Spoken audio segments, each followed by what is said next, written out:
I have like a floaty in my eye, and it's rather irritating, so I feel like I'm kind of blind in my right eye. That's a good look for me. I feel like it's been a while since I've checked in and seen what all of your fine asses are playing, and I feel like right now is a really good time too because of all the rad games that are out.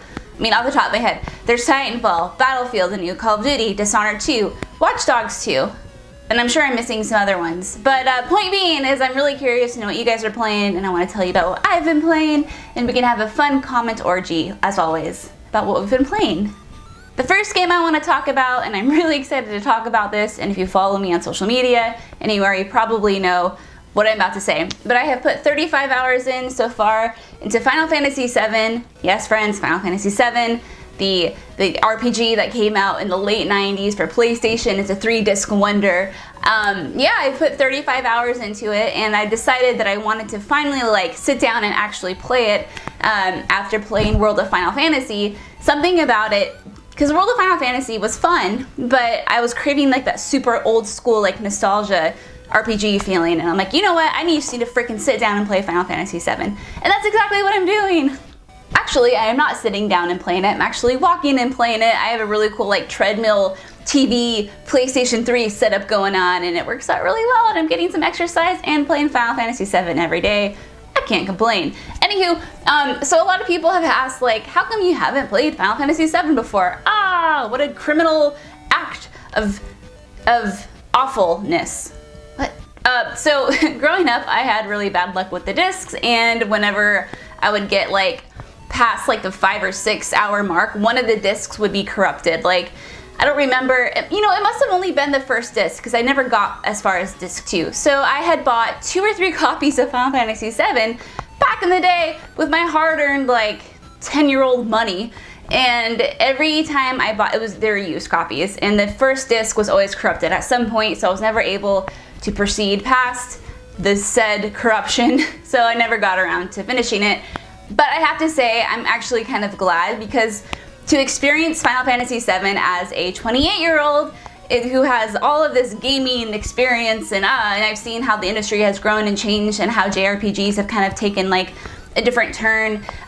It's really amazing to get to play and to get to play like the old school JRPG nostalgia orgy fest. Like, it's fantastic, and that was a terrible description, but it's very warm and fuzzy inducing, and it kind of makes you feel like, man, they just don't make games like this anymore. And I know that's a very old like hurrah-rabber thing to say, but man, like the feeling I get from playing this game, I don't get it. I haven't gotten it from, I don't remember how long it's been since I felt like this way playing a game. So it's really cool, it's really special, and I will definitely have a review of sorts up as soon as I finish it.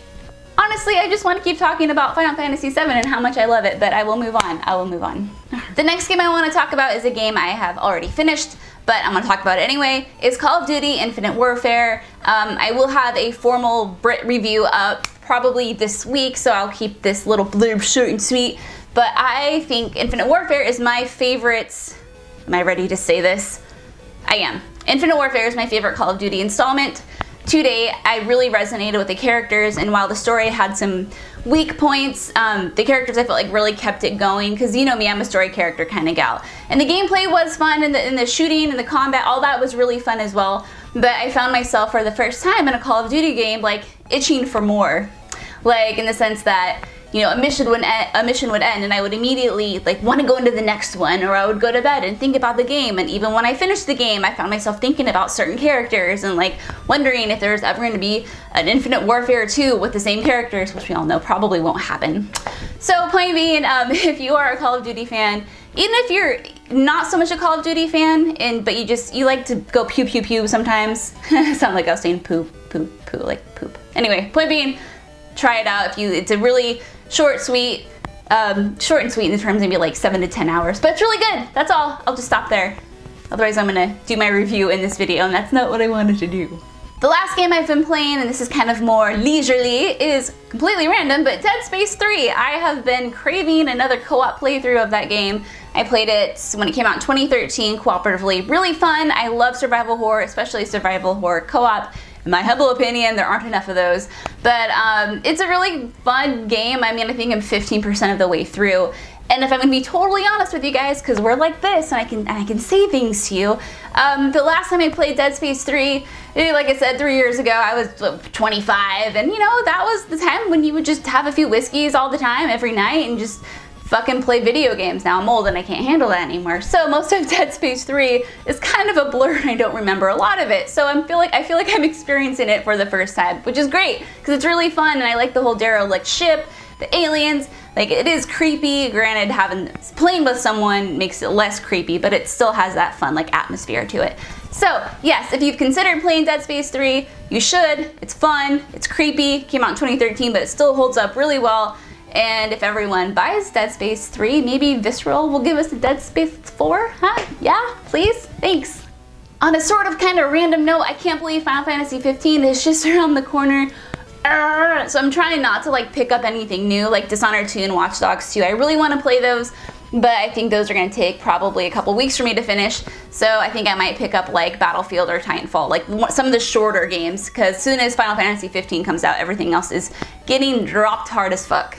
So that's kind of my plan for the future. Alright guys, thank you so much for watching. Let me know what you're playing in the comments below, and we can talk about it, because that's always fun. That was a good pitch, right? We can talk about it because it's always fun. Wow, I should be a freaking car salesman. If you like my weird shenaniganry, please make sure you subscribe to my channel. I would appreciate it. Alright guys, talk to you soon. Bye.